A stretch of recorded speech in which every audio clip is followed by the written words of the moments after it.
Lack of Structural Competency, Chapter 1 from Unsettling Graduate Social Work Education at DePaul University. The following is an excerpt from my master's thesis consisting of the first chapter entitled Lack of Structural Competency. This chapter spanned from pages 30 to 42 in the original document. Formatting, most notably the citations, are adjusted slightly to fit the formatting capabilities of this platform. For example, the first footnote herein is marked 1, but is marked 40 in the original document. This is because footnotes begin again at 1 with every new post, as opposed to continuing to climb throughout one cohesive document. You can find the thesis in its entirety at library.depaul.edu/etd, as in electronic theses and dissertations, /367. And here I have the recommended citation provided by DePaul for the thesis. As discussed in the theoretical framework section, settler colonialism is a structure, not an event. Thinking structurally means shifting one's perspective toward the macro and scrutinizing how a society's constraints and opportunities are determined systematically. Thinking structurally means individuals themselves, including our unique personalities, characteristics, preferences, abilities, and attributes, are less important than the context in which individuals enact their uniqueness. In other words, structures are the environment in which human behavior takes place and should be held in higher analytical value than the behavior itself. Significantly, structure defines the nature and scope of one's relationships to and interactions with others. Each individual is situated within structures that privilege some at the expense, either directly or indirectly, of others. Structure illuminates social positions, that is, how we are situated in structures, and social relations, that is, how we are connected with one another through structures. This chapter explores students' experiences being taught about the structural nature of settler colonialism and advocates for teaching structural competency in graduate social work education through frameworks such as intersectionality. Settler colonialism is defined by efforts to eliminate Native peoples in order to allow settlers access to land. As a structure, it is continuous throughout time and is not restricted to a particular era. Thus, it has and continues to define social relations within the U.S. War, forced removal, restriction to reservations, allotment, family separation, assimilation, relocation, and termination have all been included in settler attempts to eliminate the so-called Indian problem. Each of these effects have been developed and or supported by a network of individual actors, sometimes knowingly and sometimes unknowingly, organizations, and policies. For example, residents of Chicago can enjoy Museum Campus, Lakeshore Drive, and the Riverwalk due to recent legal decisions having been made in rulings against the Bokagan Band of Potawatomi, which deny their authority over unceded land. This decision was made in U.S. courts using a U.S. legal system which requires significant time, energy, and money to efficiently participate in. Organizations who rent or own space within that land bring in individuals who pursue and enjoy the land daily. While they may not be aware of it, their continued presence maintains a social norm wherein the land is valuable to tourists and residents who have access to it at their leisure. So their individual actions are enabled by policy which is enforced by a settler state which is itself the ultimate beneficiary of displacement. Thus, the issue is not just one of individuals and their behaviors, but it is an entire structure which makes these behaviors possible at the expense of tribes. Current efforts to undermine ICWA, or the Indian Child Welfare Act, via Brackeen v. Holland, not only seek to facilitate non-native access to native children, but also threaten to dissolve the foundation of tribal sovereignty altogether. On the one hand, this case, which is in front of the Supreme Court, is informed by a misunderstanding of tribal sovereignty and political belongings. Opponents of ICWA argue that it is a race-based law, which disenfranchises non-native families, whereas tribes emphasize that the law is based on political designation as a tribal citizen and not on race. On the other hand, it threatens to open the floodgates to family separation and attempted assimilation of Native children through placements with non Native families. On yet another hand, families who are looking to adopt may participate in this colonial practice by simply fulfilling their dreams of adopting a child. So, their behavior would be enabled by an ideology of race which neglects and misunderstands the significance of tribal citizenship. Policy changes, which are decided by non natives in a distinctly U.S. legal system, and result in the further elimination of native peoples. Therefore, a structural analysis is required to situate individual actors, better understand their perspective on the matter, and collaborate on creative solutions for the challenges they face. For another example, we might look to property ownership. Wolf argues that land is considered property for individuals to own under settler colonialism. And I'm pausing here to break from the text just a moment to mention that Wolf refers to Patrick Wolf, author of the very well and often cited article, Settler Colonialism and the Elimination of the Native, which is cited here in the text in the footnotes. Okay, back to the text. Collective tribal ownership of land has been challenged several times, with the most prominent example being the Dawes Act, or Indian General Allotment Act of 1887. This act broke tribal lands up into individual allotments under the private ownership of individual tribal members. Allotments which were left without an assigned tribal owner were considered surplus by the federal government and made available for non natives to purchase. The intended effect was twofold. Firstly, to disrupt native concepts of collective ownership and impart an ethic of individualism, and secondly, to physically disrupt the connections between tribal members by introducing an influx of non native residents. Property ownership is the number one way to accumulate wealth in the U.S., so it may come as no surprise that non-natives took advantage of this opportunity, that is, the opportunity to own land in previously tribal areas. Some people have had the opportunity to accumulate wealth or simply cherished memories through property ownership via the Dawes Act.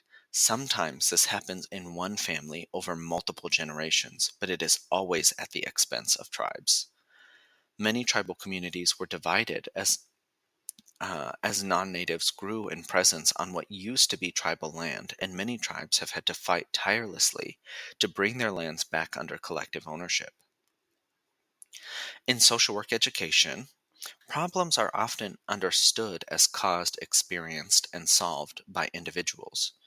Differences in development, health, housing, employment, food and water, and other conditions are primarily attributed to individual behavioral differences, and students are taught to understand best practices as intervening primarily at the individual level. This approach neglects the structural context in which problems, behaviors, and interactions unfold, and stifles social workers' capacity to creatively and collaboratively solve problems at micro, meso, and macro levels. Thus, Jonathan M. Metzel and Helena Hansen advocate for structural competency, which they describe as, quote, the trained ability to discern how a host of issues defined clinically as symptoms, attitudes, or diseases, e.g., depression, hypertension, obesity, smoking, medication noncompliance, trauma, psychosis, also represent the downstream implications of a number of upstream decisions about such matters as healthcare and food delivery systems, zoning laws, urban and rural infrastructures, medicalization, and even about the very definitions of illness and health, unquote. Structural competency in social work education involves teaching students how to see problems, desires, strengths, and resources of any particular client as connected to a broader set of social relations. Metzel and Hansen write about it in the context of health, but the same competency might help us to understand why tribes are outraged by the threats to ICWA, or why they might be so hard pressed to bring their lands back under collective ownership. At DePaul University, however, students report a lack of structural competence in their graduate education. One student in their first year of the program reported feeling surprised at the lack of structurally focused curricula in the MSW, that is Master of Social Work, program, saying, quote, I feel like I was surprised when I saw my class layout for the 2 years that I'm supposed to be in the program and not seeing classes dedicated to, feminist theory or other differences like social constructs. I think it feels really important. I thought I was going to be learning more by going into a social work program, unquote. Students going into social work do so because they/we desire to learn about more than just individual behavioral problems. As opposed to choosing a clinical counseling program, for example, students such as the one who shared the above observation expect to be taught structural competency either through feminist theory or otherwise through their social work education. Structural competency education, or the lack thereof, may or may not be observable in enrollment grids or degree progress reports. Some programs may choose to integrate lessons around structure, social positions, and social relations into classes not explicitly about those topics. For example, a course entitled Community Practice 1, or Program Evaluation, may not necessarily cue students into the extent to which structural competency is included. Nevertheless, a student in their third year of the program argued that, quote, we're not being prepared as clinicians, but we're also not using the rest of that time to have a deeper sociological approach. So I kind of feel like we're getting neither, unquote. Another student affirmed this remark, stating, quote, I agree with that. I feel like I'm in this weird in between space where I'm not going deep enough into the sort of theory behind how we interact with other people as well as the hard skills, unquote. When asked, all four students agreed in feeling as though they are not learning about human behavior and how to work with individuals, and not learning about the social environment and how to analyze context. With regard to settler colonialism, this is not to say that students are not being educated at all. When asked to reflect on examples of when they were taught about settler colonialism, decolonization, and/or Native peoples, one student shared several examples. Quote, one was in my HIBC, or Human Behavior in the Social Environment class. We have the option for a paper where we were able to choose from certain books to do basically a psychosocial assessment. And so one of the options was for a book written by a Native American about a little boy who lived on a reservation. I forgot what it was called. And then I think of two from this year. One was in Dr. Maria Ferreira's class. That was the first time I had Maria for practice, so I guess it was at the beginning of our community practice. I feel like we really really spent like a couple weeks on thinking more largely about Indigenous peoples and looking critically at land acknowledgement, thinking about restorative justice and some larger themes. And then in Dr. Sonia Crabtree Nelson's class, we had one day where we learned about the Menominee from, I guess, a more personal perspective from her, unquote. The book which this student refers to is The Absolutely True Diary of a Part-Time Indian by Sherman Alexie, who is Spokane. This assignment and other class discussions are certainly focused on the lived experiences of and challenges faced by Native individuals and communities. For that reason, these lessons are of vital importance. Yet many of these lessons did not expand upon those individual or community experiences toward a better understanding of the structure of settler colonialism and the social relations which it dictates. That same student further reflected on the discussions which took place in their/our Community Practice 1 course, adding that the extent to which they discussed the structure of settler colonialism, quote, was roomy, defining that to our class. I'm sorry, let me start over. So that same student further reflected on the discussion which took place in their/our Community Practice 1 course, adding that the extent to which they discussed the structure of settler colonialism, quote, was roomy, defining that to our class, which I think demonstrates the depth that we were able to go into, which was not very much, unquote. And I'm pausing here just to point out that the student that this person refers to, whose name is Rumi, is actually me.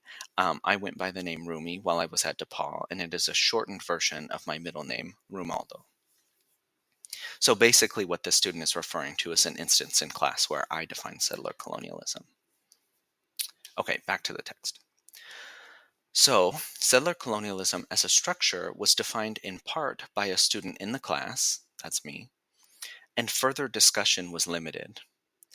Thus, students' understandings of the connections between Native peoples' lived experiences and the structure which gives rise to those experiences was also limited. Dr. Crabtree Nelson's class on her relation to the Menominee people take a different and more personal approach, as these students have noted, with regard to social relations. During Dr. Crabtree Nelson's Advanced Social Welfare Policy 2 course, she shared that her parents owned property which had been previously part of the Menominee reservation lands.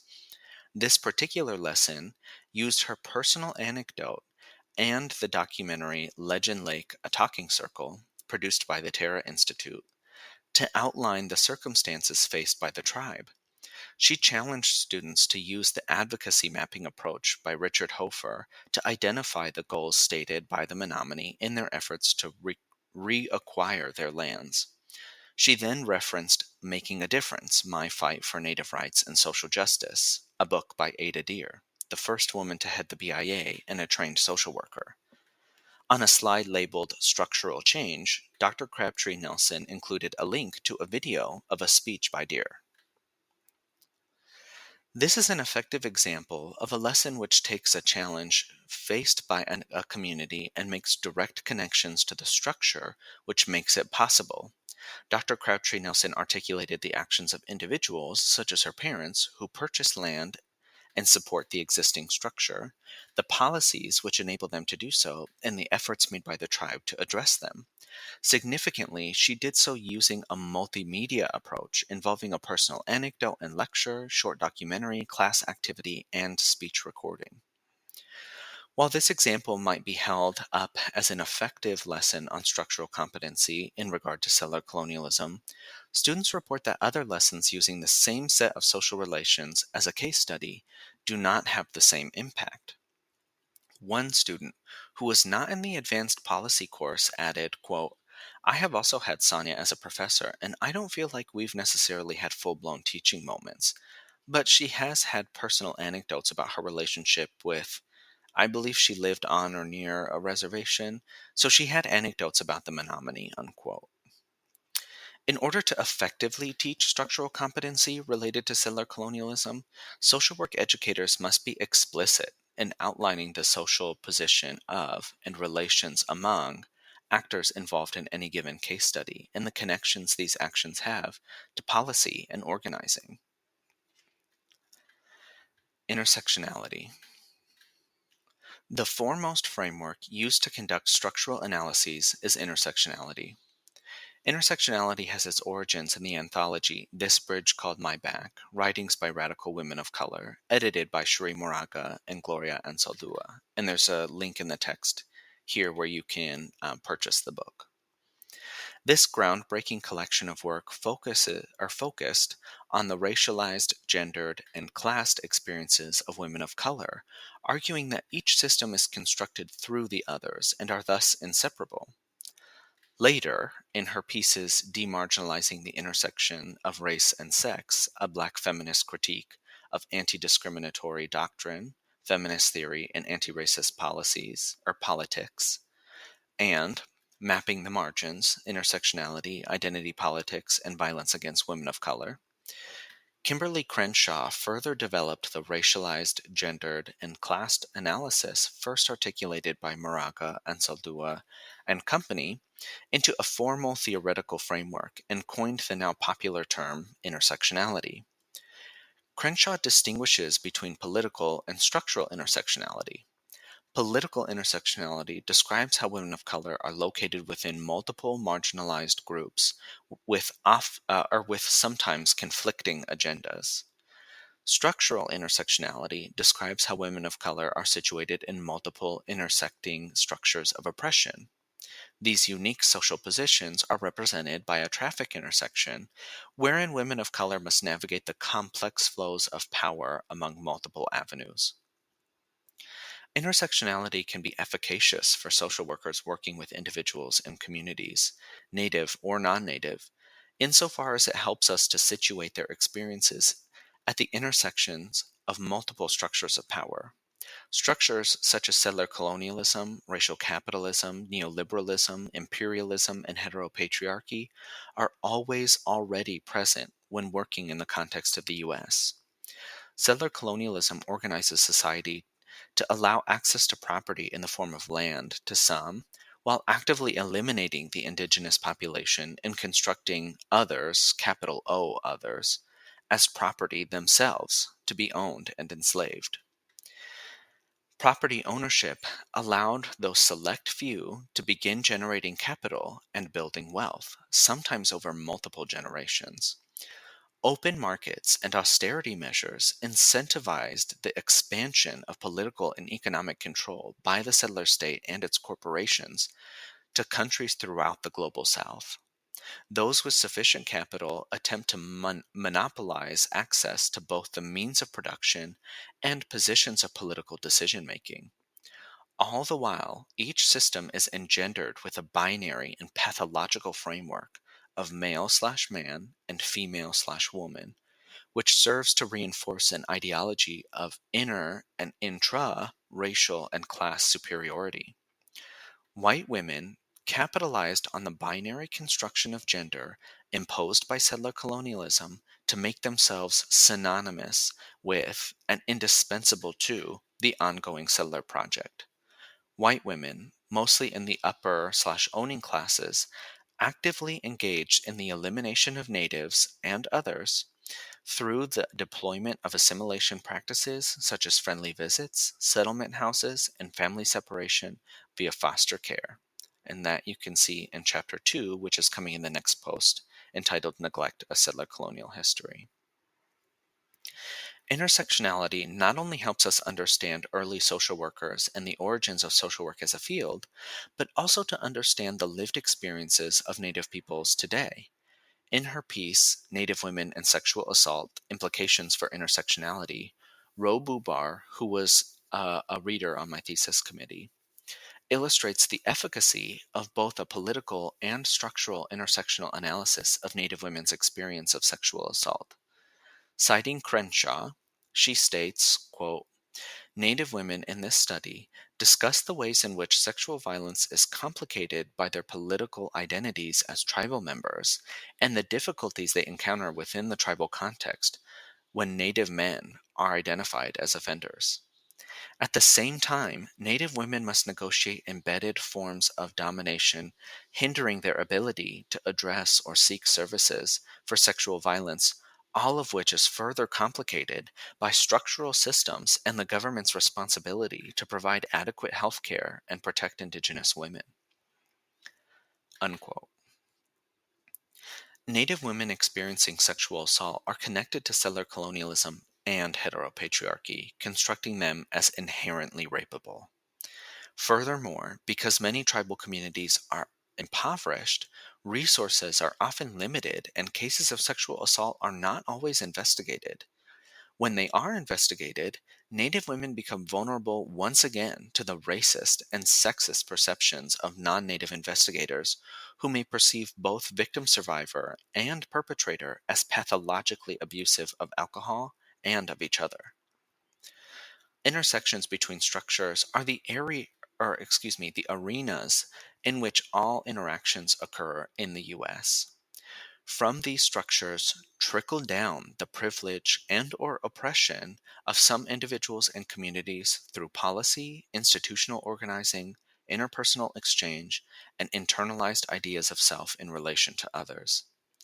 Despite its potential as an analytical tool and framework for thinking structurally in a way that includes but is not limited to settler colonialism, students report either not having received any education regarding intersectionality in their graduate social work education, or discussions that revolve around ideas of identity rather than around structure.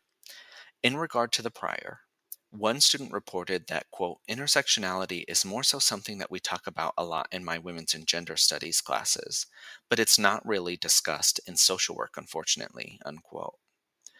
Another student simply stated, quote, I cannot give any examples of certain conversations or lessons, unquote.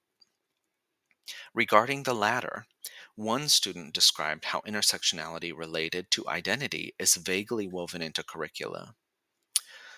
Quote, I think it's maybe woven into the things we talk about a little bit.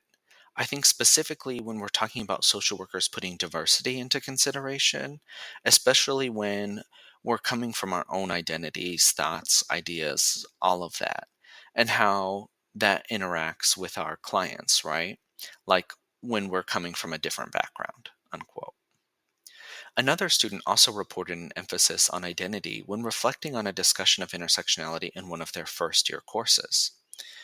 They said, quote, I think it was just talking about how people's identities contribute to their interaction with their environment and understanding how they differ, and talking about how intersectionality allows us to better examine the ways that interactional relationships work based on, different identities and combinations of different identities, I guess. And just understanding that that is going to affect people's experiences and the way that they're able to interact with their environment socially, unquote. It is common to hear social work students, professors, and practitioners speak about the possession of multiple simultaneous identities as the center around which intersectional analyses are framed. While identity can certainly be a useful analytical tool, its utility is limited, if not lost entirely, when taken out of context. Identities and structures of power are co constituted.